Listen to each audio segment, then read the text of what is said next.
A federal prosecutor's quiet drive home turns into a nightmare when a simple traffic stop uncovers a web of corruption reaching the highest levels of power. Betrayal, danger, and one man's fight for justice collide in a story that will leave you breathless. Hit follow, relax, and listen as the truth unfolds. If this story moves you, drop a comment and share it with friends to keep the conversation alive. Malcolm Reed tapped his fingers on the steering wheel, humming softly to the blues, playing low through the Tesla speakers. The leather still carried that subtle new car scent he loved, a quiet reminder of how far he'd come. Maple Ridge Drive stretched ahead, lined with trimmed hedges and sprawling brick homes that seemed to glow under the Maine, Georgia evening. It wasn't just another street for Malcolm, it was a symbol of years of sacrifice and work, the culmination of a career built on fighting for justice in courtrooms across the state. He allowed himself a small smile, the rare kind that came when pride mingled with peace. That moment shattered when red and blue lights flared in his rearview mirror, cutting through the dusk like a warning shot. Malcolm's brow furrowed as he eased the Tesla to the curb. He'd been under the speed limit, fully stopped at every sign. His mind flipped through every possible reason for the stop and came up empty. The whir of the cruiser's engine idled behind him as a tall, broad-shouldered officer approached, hand resting casually but firmly on his holster. "License and registration," Officer Travis Cole demanded, his tone clipped. Professional, but with an edge that made Malcolm's stomach knot. "Of course," Malcolm replied, voice steady as he reached for his wallet in the center console. "May I ask what the problem is, officer?" Cole didn't answer, snatching the documents and scanning them with narrowed eyes before looking back at Malcolm. "Step out of the vehicle, sir." The words hit like a punch. "Excuse me," Malcolm said, confusion sliding toward disbelief. "I don't understand what's going on." Cole's stance hardened. "Out of the vehicle now." His hand shifted slightly closer to his sidearm. Malcolm's heart thudded once hard, but his voice stayed calm. "Officer, I'm Malcolm Reed. I'm a federal prosecutor. This is my car. I live just down the street. There must be some mistake." Cole's lip curled into something halfway between a scoff and a smirk.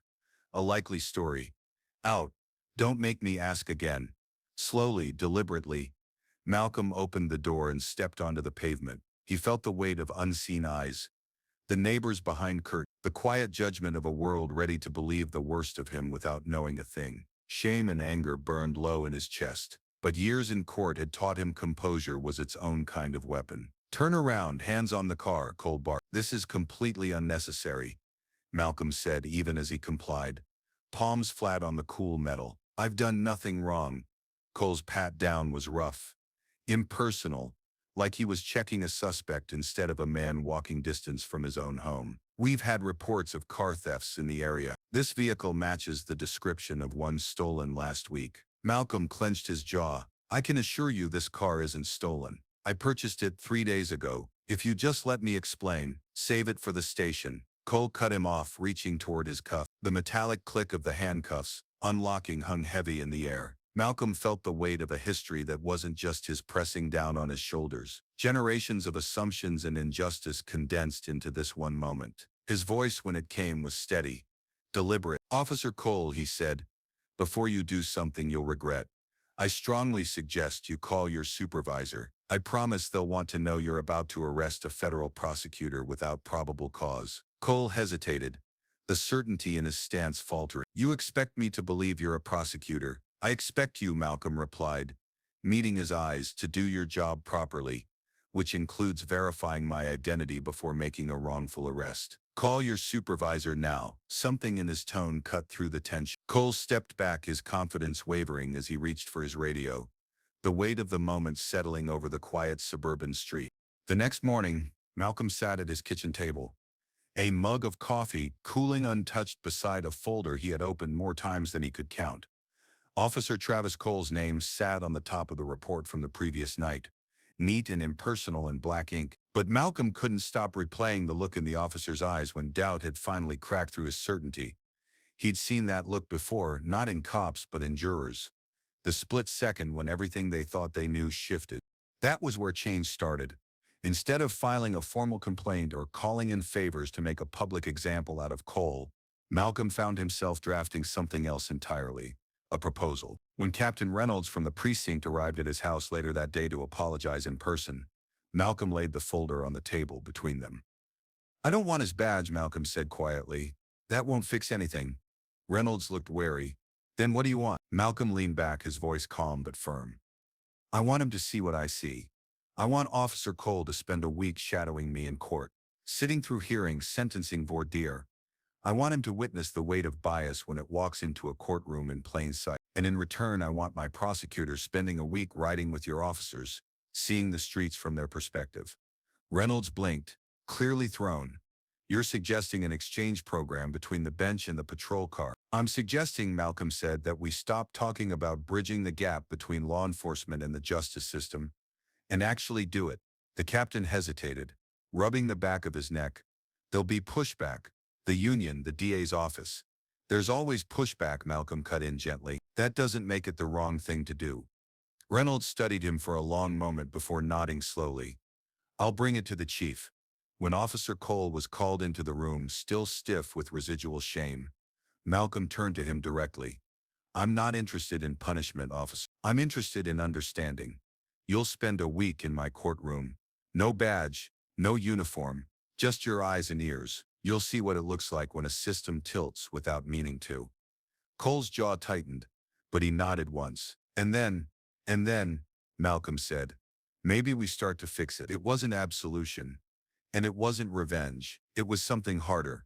A first step toward dismantling walls brick by brick. As Reynolds left with Cole in tow, Malcolm closed the folder and finally sipped his cold coffee, knowing this was just the beginning of something far larger than one bad traffic stop. Malcolm had just settled into his study that evening when his phone buzzed on the desk. Expecting an email alert or a reminder, he glanced down casually, but the screen froze him in place. An unknown number, 4 words. Back off. This isn't your fight.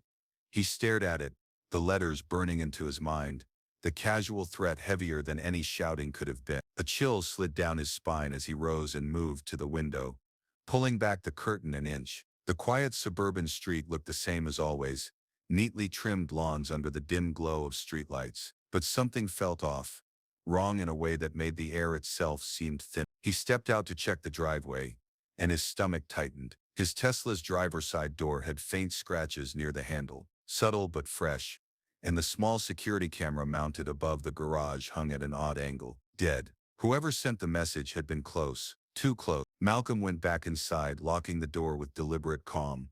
Panic would only make him sloppy. He picked up his phone and scrolled to a number he hadn't used in months. Jason Miller. The familiar voice came through after the second ring, warm but alert. Malcolm, it's been a while. I need your help, Malcolm said without preamble, keeping his voice low as he glanced at the darkened hallway where his wife and daughter slept. Off the books. Jason's tone sharpened instantly. What's going on? Malcolm relayed the traffic stop, the proposal to the captain, and finally the message now sitting like a live wire on his phone. Jason, someone's making this more than it should be. I need you to dig quietly. Jason didn't hesitate. Send me the number. I'll trace what I can. And Malcolm, watch yourself. If they're willing to get that close, this isn't some random crank. After hanging up, Malcolm sat in the dim light of his study, the weight of the day pressing down hard. He had spent years navigating high-stakes prosecutions, fielding threats from defendants and their allies, but this felt different, calculated, precise. His eyes fell on a framed photo on the bookshelf. His wife and daughter laughing at a summer picnic, a muscle in his jaw tightened. This wasn't just about him anymore. He drafted a quick message to Jason, with the number and attached a shot of the damaged camera. His friend replied in minutes. Got it? I'll start now. Keep this quiet. Malcolm set the phone down and leaned back, listening to the hum of the house, the ordinary sounds of safety suddenly fragile. Somewhere in that quiet suburban night, someone was watching. And for the first time in a long time, Malcolm Reed felt the ground shift beneath his feet. Jason's call came the next afternoon, while Malcolm was sifting through old case files in his office, the kind of tedious work he usually found grounding. You're not going to like this, Jason said without preamble. That number? It's a burner, but I traced its call pattern. It's been in and out of the same tower as the municipal building. City Hall. Malcolm leaned back slowly, the weight of that simple sentence pressing into his chest. City Hall meant connections, influence, and the kind of protection that made threats like last night's more than idle warnings. After hanging up, He pushed the files aside and opened his laptop, pulling up dockets from the past 18 months. Names, dates, and companies blurred together until one pattern began to crystallize. Apex Construction. The same name appeared in half a dozen cases, always on the periphery, always slipping through on technicalities. He clicked through rulings, notes, and citations, until his pulse quickened. Every major decision Apex had benefited from in the last year had one thing in common. It ran counter to his own rulings in previous cases. Someone was trying to erase his decisions one by one. He dug deeper, opening a file that hit him like a punch. The lead attorney for Apex, Ethan Cole. Malcolm sat back, staring at the name as memories flickered. Late nights in law school debating ethics, swearing they'd changed the world together. They had stood shoulder to shoulder at each other's weddings. And now Ethan's name was at the center of a company with a trail of violations and a growing shadow over the city. Malcolm rubbed a hand over his face, the betrayal cutting deeper than the threat ever could. He grabbed his phone and scrolled to Ethan's contact, thumb hovering over the call button before he forced himself to set it down. This wasn't a conversation for the phone. Pulling the Apex files together, Malcolm highlighted dates that lined up with City Hall votes and internal police memos he'd flagged months ago. The connections were thin but undeniable. A web tying Apex to municipal contracts, to favorable zoning rulings, and if Jason was right, to someone high enough to weaponize a traffic stop. His phone buzzed with a new message. It was Jason again. "You were right. I found internal chatter. Someone's leaning on PD Brad. Not sure who yet, but Apex is in the mix." Malcolm stared at the screen, the pieces slotting together in a picture he didn't want to see. He closed his laptop and stood, the quiet of his office suddenly heavy. It wasn't just a threat anymore. It was a map of power, money, and betrayal. And at the center of it sat a name he had once trusted with everything. Ethan Cole. Malcolm met Officer Cole a few days later in the quiet back corner of a diner off the interstate, the kind of neutral ground where no one asked questions. Cole looked different without the uniform, more human somehow, shoulders heavier than before. He slid into the booth opposite Malcolm, eyes steady but uneasy. "I've been thinking about what you said," he began, his voice lower than usual. "That courtroom, sitting there listening to case after case, seeing how fast a person's life can tilt because of one assumption. It got to me." Malcolm studied him carefully. "You saw the weight." Cole nodded once. "And I saw how many of those assumptions start with us." He exhaled, leaning forward. "Look, I can't undo what happened, but I can help you. Something's going on inside the department. Orders are coming down that don't make sense. Patrol patterns changing without explanation. I've heard Apex mentioned more than once." Malcolm felt a flicker of something between relief and dread. "You sure?" Cole gave a humorless half-smile. "You don't forget hearing that name after the week I've had." Malcolm glanced around the diner before lowering his voice. "Then you're in this now. Jason Miller's working the other end. We're building a case, but we need more than suspicion. We need records, transfers, anything that ties Apex to the department." Cole hesitated only a moment before nodding. "I can get into the internal shift logs, maybe even the off-the-books dispatches. It'll raise flags if I'm caught." "It's worth the risk," Malcolm said quietly. "If they're this deep, waiting won't save us." For the first time, Cole met his gaze without the wall of defensiveness that had been there since the night of the stop. "You really think we can pull this off?" Malcolm didn't look away. "I think if we don't try, no one else will." Cole sat back, the decision settling over him like armor. "Then let's do it." When Jason joined them later that night in Malcolm's study, the three men hunched over a growing stack of files and notes. An unlikely alliance forged out of one bad stop and the A's realization. The lines were starting to connect. Apex, City Hall, the department. It wasn't enough yet, but it was the beginning of a map. Malcolm looked at the two of them, one a cop who'd made the wrong call, one a detective who'd seen too much and felt the first true spark of hope. This was bigger than all of them. And now, finally, they weren't alone. The first sign that the walls were closing in came on a rainy Thursday evening. Malcolm's wife, Dana, called him from the car, her voice shaky in a way he'd never heard. "Somebody almost hit me," she said, trying to sound calm but failing. "It wasn't an accident, Mal." They came out of nowhere at the intersection and swerved at the last second. Black SUV, no plates. Malcolm's grip tightened around the phone until his knuckles ached. "Are you hurt?" "No," she whispered. "But our daughter was in the back seat." He closed his eyes for a beat, the sound of rain tapping the window suddenly deafening. "Get home now. Take the side streets and don't stop for anything." He stayed on the line until he heard the garage door rumble shut behind her car, only then letting the breath out of his lungs. When Jason arrived 20 minutes later, Malcolm was pacing the kitchen. Every muscle in his body wound tight. "It's them," Jason said without being told. "They're escalating." Malcolm glanced toward the hallway where his daughter's small pink backpack lay discarded. "They put her in the car," he said softly, like saying it too loud would make it more real. Officer Cole showed up an hour later, rain still clinging to his jacket. "Words buzzing in the department," he said grimly. "Some of the higher-ups are on edge. Whatever you're digging at, you're close." Malcolm turned to him, his voice low and hard. "They went after my family." Cole's jaw clenched. "Then it's not just pressure anymore. It's a warning."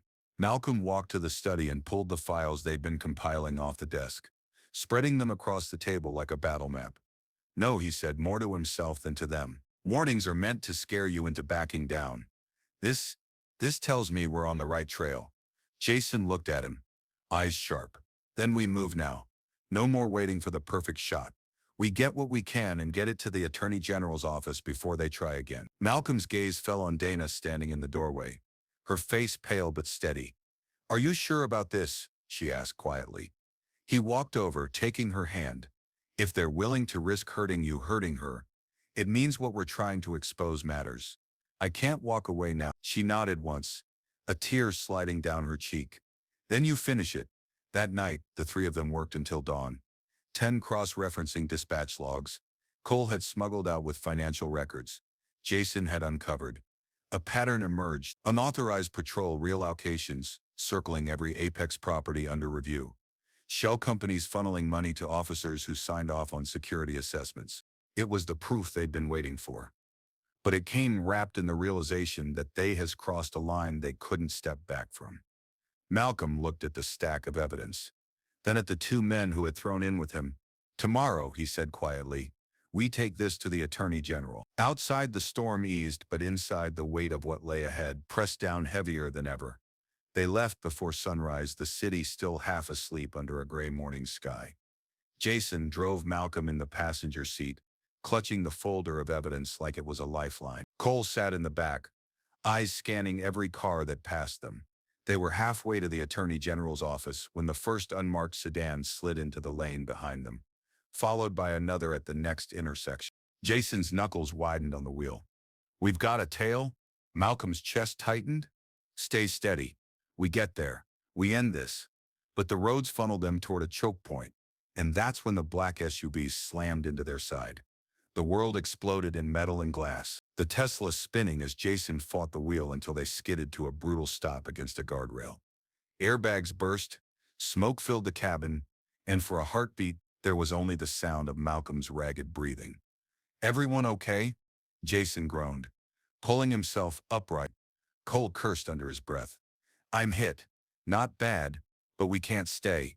Through the shattered windshield, Malcolm saw two men stepping out of the SUV, moving with purpose. There would be no negotiation here. He shoved the folder into his jacket, forcing the door open against the crumpled frame. "We can't outrun them together," he said, voice cutting through the chaos. "I have to go on foot. Get their attention." Cole shook his head, grimacing as he tried to move his injured leg. "We're not splitting up now. We don't have a choice." Malcolm shot back. His eyes met Jason's steady despite the fear pounding in his veins. "You draw them. I'll get to Channel 12. If I can't make it to the AG, I'll make it to every living room in this city." Jason hesitated only a beat before nodding. "Go. We'll buy you time." Malcolm ran, legs screaming as he vaulted the guardrail and cut across a narrow strip of wet grass toward the side streets. Behind him, he heard Jason shouting, heard the footsteps of the men breaking in the other direction. The city stretched ahead, waking to another ordinary day. Unaware that its own foundation was cracking, Malcolm ducked into an alley, the folder thutching against his chest with every step. He could see the Cannon 12 tower rising above the buildings now, a beacon and a target all at once. He whispered the words to himself like a vow. As he ran, rain slicking his face, and the taste of metal sharp in his mouth. Corruption thrives in silence. But today we make noise. Malcolm burst through the side entrance of Channel 12, heart pounding as voices shouted behind him. The newsroom froze for a split second before erupting into motion. A producer with sharp eyes stepped forward, demanding to know what was going on. But Malcolm's voice cut through the noise, steady and urgent. "I'm Malcolm Reed, Federal Prosecutor. I have evidence of systemic corruption tying Apex Construction to City Hall and the Police Department. You put me on air now, or this city stays in the dark." The room went still. The producer hesitated only a moment before nodding to her team. "Studio B, move." Within minutes, Malcolm was seated under the blinding lights, the folder rodent in front of him, the weight of everything resting on his shoulders. The anchor's voice counted down. 3, 2, 1. And then the red light came on. He began to speak, laying out the trail they had uncovered. Names, dates, transfers, the map of a conspiracy stretching into the heart of power. Phones began ringing in the background as his words hit the airway. He was halfway through when the studio doors slammed open and uniformed officers poured in, weapons drawn. "Cut the feed," one barked, but before the cameraman could move, another voice rang out behind them. "Stand down. That's an order." Captain Barker stepped into view, reins still clinging to his coat, his face drawn but resolute. In his hand was a small digital recorder. "You want proof?" he said loudly enough for the microphones to catch. "Here it is. Direct orders from the mayor to bury every investigation, tied to Apex to shut Reed down by any means necessary." The officers froze, uncertainty rippling through the room. Malcolm looked at Barker, a flicker of understanding passing between them. Fear had had the captain silent, but this moment was his breaking point. "I was scared too," Barker said quietly, voice carrying in the stunned silence. "But we can't keep pretending anymore." The days after the broadcast moved like a storm through the city. Arrests swept across precincts and offices. Apex's executives led away in handcuffs. As files and bank records surfaced under the weight of public scrutiny, Malcolm watched it unfold from the steps of the courthouse. Exhaustion etched into every line of his face. When the press finally reached him, their questions cut through the noise, demanding what came next. He stepped to the podium, the same folder of evidence now just a symbol of what they had uncovered. "I can't serve justice from a bench that's been compromised," he said, voice calm but carrying. "So today, I'm resigning as a federal prosecutor to build something this city desperately needs, an independent watchdog. We're calling it Watch." Gasps and murmurs rippled through the crowd. But Malcolm pressed on. "Our mission is simple. Shine a light where power hides. Make sure this never happens again." Jason stood to the side, his expression steady and proud, while Cole, now in plain clothes, nodded once to Malcolm like a soldier, acknowledging a commander. It wasn't victory in the way people imagined. It was the first step in a longer war. That night, back in his quiet living room, Malcolm found Dana waiting with their daughter curled up asleep on the couch. He sat beside them, letting the weight of the decision settle into something lighter. "You did it," Dana whispered. He shook his head gently. "We started it." Over the next weeks, Watchlight took shape piece by piece, built from allies who believed in something better. Jason took the lead on investigations. Cole became the bridge between law enforcement and reform, a reminder that change often started in the most unlikely place. For the first time in months, Malcolm felt like they were moving towards something more than survival. It was purpose. It was hope. 1 year later, the echo of that night still lingered, though the city felt different now, lighter in ways that couldn't be measured in headlines. Malcolm stood at the witness table inside the congressional hearing room. Rows of cameras and lawmakers' faces turned toward him. The seal of the United States loomed behind the dice, a reminder of how far this had reached. He adjusted the microphone. His voice steady. "Accountability cannot be a reaction. It has to be a foundation. What we exposed in Georgia wasn't an anomaly. It was a symptom. Watch exists because people deserve to know the walls meant to protect them aren't hiding cracks." The room was silent, except for the soft scratching of pen. As he stepped down from the table after hours of testimony, Jason clapped his shoulder and Cole gave a quiet nod from the back row, his presence a small anchor in the sea of politics. Outside the hearing, a familiar envelope waited among the stack of letters his team had brought. The handwriting was small and careful. Malcolm opened it slowly, the words inside making his throat tighten. Dear Mr. Reed, I saw what you did last year. I'm the kid who watched when they stopped you on our street. Because of you, I want to be a lawyer now. My dad says what you did changed everything. Thank you for not giving up. Malcolm folded the letter gently, sliding it into his jacket pocket like something sacred. Later, as he stepped onto the steps of the Capitol, the cool air hit his face, and for the first time in months, he allowed himself a small, genuine smile. It wasn't the end. Change never was. But somewhere out there, a kid was dreaming of a different kind of justice. And that was enough to keep him moving forward. Malcolm stood on the Capitol steps, the weight of the boy's letter still warm in his pocket, and he realized the true victory wasn't in the arrests or the headlines, but in the spark it had lit in others. Change didn't start with sweeping reforms or grand speeches. It began in quiet moments, one person choosing courage over silence, one voice refusing to be drowned out. Justice, he thought, wasn't a destination, but a daily choice to stand up when it mattered. He looked out at the city below, knowing the work ahead would be long and hard. But hope had already taken root, and that hope lived in every person willing to demand better. If this story moved you, let it be a reminder that your voice matters too. Subscribe to the channel so you don't miss more stories like this. Stories that prove one choice can ripple through an entire community. Leave a comment, share it with friends, and together let's keep these conversations alive. Change begins with awareness, but it grows when we choose to carry it forward.